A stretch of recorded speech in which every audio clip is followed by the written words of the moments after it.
Welcome to a sports tale that has become a true cultural phenomenon and completely transcended the confines of a tennis court.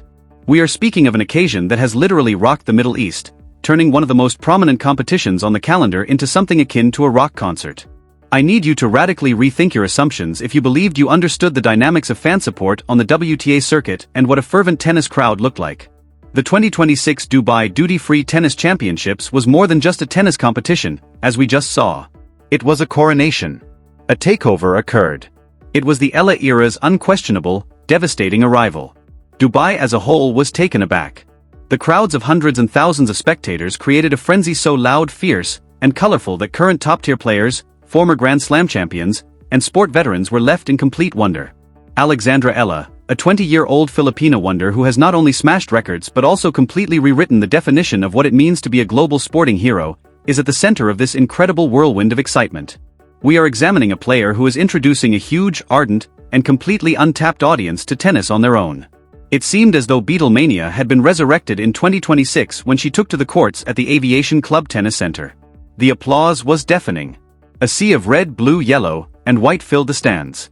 The atmosphere was so full of emotion and patriotism that you could almost feel it coming through the TV screen, and there were handcrafted placards and impromptu choruses. The degree of devotion we are discussing here was demonstrated by a fan who went viral by holding up a sign that said, "Alex, please marry my son." After a successful rally, this is more than just courteous applause. This commitment is intense, visceral, and passionate. This competition was an enormously significant milestone. As the top-ranked Filipino player in WTA circuit history, Alexandra Eala defeated titans of the sport to advance to the quarterfinals of a WTA 1000 event, demonstrating that her rapid ascent over the previous year was no accident. However, the sheer force of her celebrity might have been even more important than her deadly two-handed backhand or her amazing court covering. After their match, world number 4 Coco Gauff, who eventually faced EALA in the quarterfinals, grabbed the stage to express her gratitude to Alexandra Eala for attracting a whole new generation of fans to the sport rather than discussing her own strategies. Gauff acknowledged that Eala was so strongly supported by the audience that she had to act as though they were applauding her own name in order to maintain her composure. Consider the scope of the assertion. One of the biggest names in tennis, a Grand Slam champion, publicly acknowledged the significant cultural shift taking on directly across the net from her. Noting that athletes that bring this sort of excitement and this kind of crowd are exactly what the sport needs to grow in the present day, Novak Djokovic recently commented about the enormous influence Eala is having. We're going all the way in today. We will dissect every aspect of this momentous week in Dubai. We'll examine the games, the upsets, Eala's tactical skill, and the reality check she received from the world's greatest players. However, we will also go deeply into how this moment has affected culture. Why Dubai? Why now? For the millions of Filipinos who reside abroad, what does this mean? What does this mean for women's tennis going forward? You've been waiting for this deep dive. An in-depth examination of how a 20-year-old from Quezon City was able to halt, gaze, and hear the roar of a nation while capturing the attention of the whole tennis globe. So get comfortable because the story of Alexandra Eala's takeover of Dubai is a masterclass in talent, resilience, and the unstoppable force of community.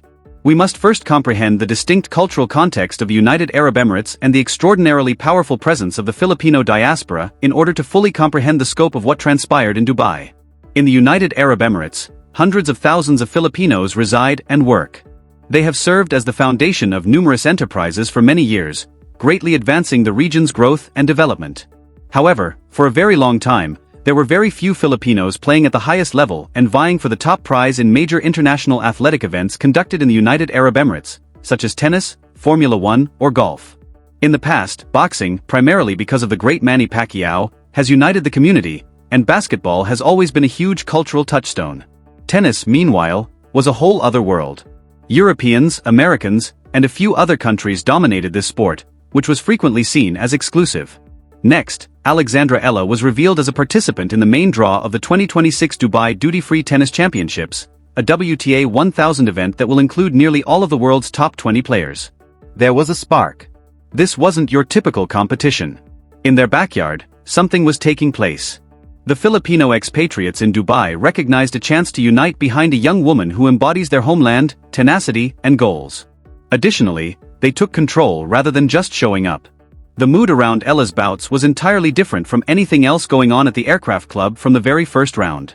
Traditionally, tennis has been a quiet sport. When a point is won, the crowd respectfully applauds, The umpire requests silence, and the players concentrate. However, the energy was vibrating at a different frequency for Eala's matches. The stadium screamed each time she nailed a winner. "Let's go," Alex was chanted each time she made her way to the towel.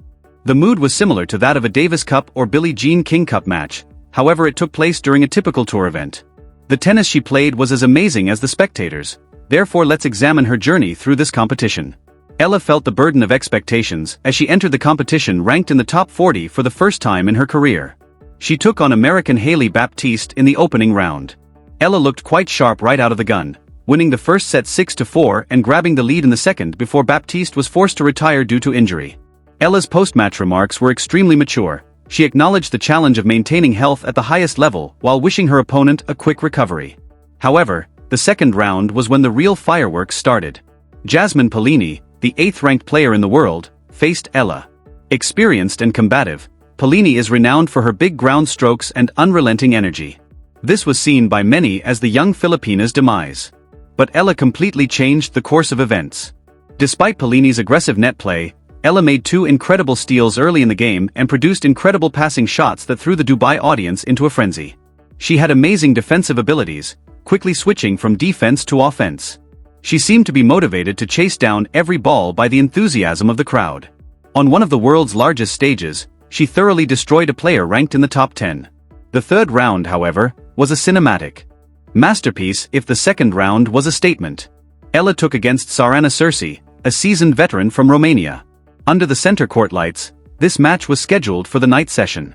Maximum drama was planned for the stage. The stands were completely crowded. It was an overwhelming noise. After the game, Eala herself stated she absorbed everything with a healthy dose of appreciation.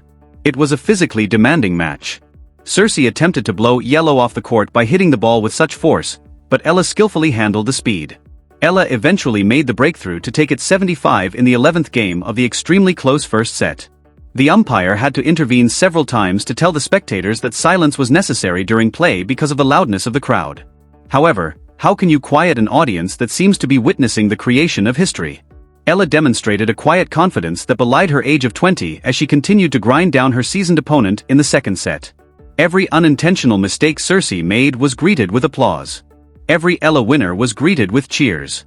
Eala gave a roaring cry in the center of the court as the final ball was hit, and she ended the match 75-6-4. It was a celebration of victory, a release of strain, and a thank you to the thousands of people who had essentially pushed her across the finish line. This leads us to the quarterfinal match, where the immovable object and the unstoppable force collided. EALA faced American superstar Coco Gauff, ranked 4th in the world. In addition to saving match points by barely escaping a difficult match against Elise Mertens, Gauff had really apologized to the audience for keeping them waiting so long to watch Eala play. That demonstrates who was the big draw that evening. For Eala, the game itself was a huge learning opportunity. Even though Gauff is only little older than Eala, he is among the best of the best because of his enormous strength, amazing athleticism, and years of high-pressure experience. Eala found it difficult to keep up with Gauff's rapid pace and profundity. Gauff won the game handily, 6-0, 6-2. It served as a sobering reminder of the disparity that still exists between a top 5 player and an emerging star. Ella's first serve percentage was poor. She only hit 57% of the points and won 30% of them. Those metrics will swiftly penalize you against a returner such as Gauff. However, the scoreline wasn't the real narrative of this game. What transpired both during and after the game was the real story. The Filipino crowd continued to shout despite the lopsided result. Every time Eala won a point, they applauded. Everyone in the stadium was astounded by the wall of sound they produced as they chanted her name during the changeovers. The post-match interview with Coco Gauff was a masterclass in situational awareness and sportsmanship. The partisan crowd did not bother her. She complimented them.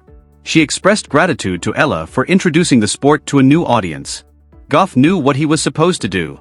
She recognized the need for fresh narratives, fresh enthusiasm, and new tennis fans. Ella's reaction to the defeat was spectacular, and it was a great moment of mutual respect. She joked that she had to imagine the crowd was screaming Coco instead of Alex, stating, "If you can't beat them, you've got to join them." She offered no justifications. Although she freely acknowledged that there was a noticeable distance between her and the best players, she said that she didn't think they were entirely unattainable. "That's the attitude of a potential champion," she added. "The biggest takeaway for me, honestly, is that I'm on the right path." Your failures teach you more than your successes. It is a priceless experience to play Coco Gauff on center court during a WTA 1000 quarterfinal. It demonstrates the exact nature of the standard. It demonstrates precisely how hard you must hit, how quickly you must run, and how psychologically tough you must be in order to win the biggest awards in the sport. Let's take a moment to zoom out and examine Alexandra Eala's career trajectory. Because there was more to this Dubai run than meets the eye. It is the outcome of years of extremely diligent work, careful preparation, and great sacrifice. Her mother was a former national swimmer who competed in the Southeast Asian Games. She was born in Quezon City into an athletic family. When Eala was 4 years old, her grandfather taught her how to use a racket. At the age of 12, she won a famous competition in France, demonstrating her extraordinary talent from an early age. She gained notoriety as a result of that triumph, which ultimately brought her to Spain's Rafa Nadal Academy, where she has refined her skills in a demanding work setting. She won tournaments and improved her ranking as she pounded her way through the ITF circuit. The WTA 1000 in Miami in 2025 marked the true turning point in her career, when the tennis community as a whole saw her potential. She surprised everyone by making it to the semifinals and overcoming well-known competitors like Madison Keys and the former world champion Iga Swiatek. She became the first Filipina to ever make it into the top 100 thanks to the run in Miami. She went on to win a WTA 125 title in Guadalajara and run to her first tour final in Eastbourne. She was placed 50th in the world at the end of 2025. Expectations were high going into 2026, and she has met them. Eala is expected to rise to a new career-high ranking of world number 31 after making it to the quarterfinals in Dubai and putting on strong performances earlier in the Middle East swing in Abu Dhabi. Consider that. 31st in the globe. She is getting closer to winning a spot at the Grand Slams. As a result, she would be able to avoid competing against the best players in the early stages of the majors, which would provide her with a more clearer route to winning major sporting events. It's amazing to see how her game has changed tactically. She has an inherent advantage because she is left-handed, which allows her to create spins and angles that right-handed players aren't accustomed to seeing all the time. Her money shot is the two-handed backhand. Incredibly strong and able to produce devastating speed in the future. In Dubai, we witnessed a development in her point-building and defensive abilities. She didn't merely attempt to hit through the Italian against Polini. She forced mistakes with placement and depth. She demonstrated the mental toughness to carry out her strategy and remain composed in a noisy, chaotic setting against Cersei. As the match against Gauff shown, she will need to increase her first serve percentage and add a little more easy power to her game in order to advance in her development. Playing the top 5 requires you to be able to control play early in the rally, and you cannot afford to give up free points on your serve. Eala is aware of this. Her coaching staff is aware of this, and considering her work ethic, they are confident she will make the necessary changes. However, the EALA Era is as much about the spectators as it is about the player on the court, so I want to bring it back to the fans. Eala's support base was notably mentioned by another WTA player, Amanda Anisimova, who also had a fantastic run in Dubai. Eala is such a great reflection of her nation, she remarked, calling them amazing. Because of the intense atmosphere at the venue, Anisimova even acknowledged that she stayed late to see Eala's match, something she wouldn't ordinarily do. You may tell you're doing something exceptional when other players are staying to enjoy the atmosphere of your matches. After the competition, A herself expressed her sincere gratitude on Instagram. She posted a heartfelt message saying, "3 weeks of fighting with love and pride has come to an end here in Dubai. The competition, the atmosphere, the hospitality, and the full-blown support has made these weeks ones I'll never forget." She quoted American tennis player Sabrina Santamaria saying, "It's a privilege to play in front of people who see themselves in you." That quote perfectly encapsulates the magic of what happened in Dubai. The thousands of Filipinos who packed the stands weren't just watching a tennis match. They were watching a reflection of themselves. They saw a young Filipina competing on the global stage, holding her own against the absolute best, carrying herself with grace, humility, and fierce determination. They saw their own struggles, their own hard work, and their own dreams validated on center court. Representation matters. It matters profoundly. When a young girl in Manila or Cebu or a Filipino expat in Dubai watches Alexandra Eala, she doesn't just see a tennis player, she sees a possibility. She sees that the highest levels of global sport are not closed off to her. That is the true legacy of Alexandra Eala's run in Dubai. As we look toward the rest of the 2026 season, the sky is the absolute limit. We have the Sunshine Double coming up. Indian Wells and Miami. Remember, Miami is where Eala had her massive breakthrough last year. She will be returning there not as an unknown wild card, But as a top 40 player, a proven giant slayer, and the biggest draw in women's tennis when it comes to sheer crowd enthusiasm, tournaments are going to want to put her on their show courts because they know she guarantees a sold-out, high-energy atmosphere. Broadcasters are going to want to show her matches because the visual of a stadium packed with waving flags and roaring fans is incredible television. She is no longer just a rising star. She is a foundational piece of the WTA's future marketing strategy. She brings the very demographic that the sport is desperate to capture. Young, diverse, and fiercely loyal. This tournament in Dubai was a watershed moment. It was the moment the tennis world collectively realized that the landscape is changing. The traditional strongholds of the sport are being challenged and brilliant new talents are emerging from regions that were previously overlooked. Alexandra Eala is at the absolute forefront of this wave. She is carrying the weight of a nation on her shoulders, and she is doing it with a smile on her face and a lethal backhand down the line. The ranking points are great. The prize money is fantastic, but the cultural footprint she is leaving behind is permanent. The Middle East swing of 2026 will forever be remembered as the moment the EALA era truly went global. So, where do we go from here? For Alexandra Eala, it's back to the practice court. It's about analyzing the data from the golf match, tightening up the serve, and preparing for the grueling hardcourt season in the United States. For the fans, it's about booking tickets, preparing the flags, and getting ready to bring the noise to California and Florida. And for the rest of the tennis world, it's about paying attention. The old guard is on notice. A new generation is here and they are bringing an army of supporters with them. I want to know what all of you think. Did you watch the matches in Dubai? What was your reaction to that incredible crowd atmosphere? Do you think Alexandra Eala has what it takes to break into the top 10 this year? And what areas of her game do you think she needs to improve the most to consistently challenge players like Coco Gauff and Iga Swiatek? Drop your thoughts, your analysis, and your predictions down in the comments section below. Let's keep this conversation going because this is without a doubt one of the most exciting storylines in all of sports right now.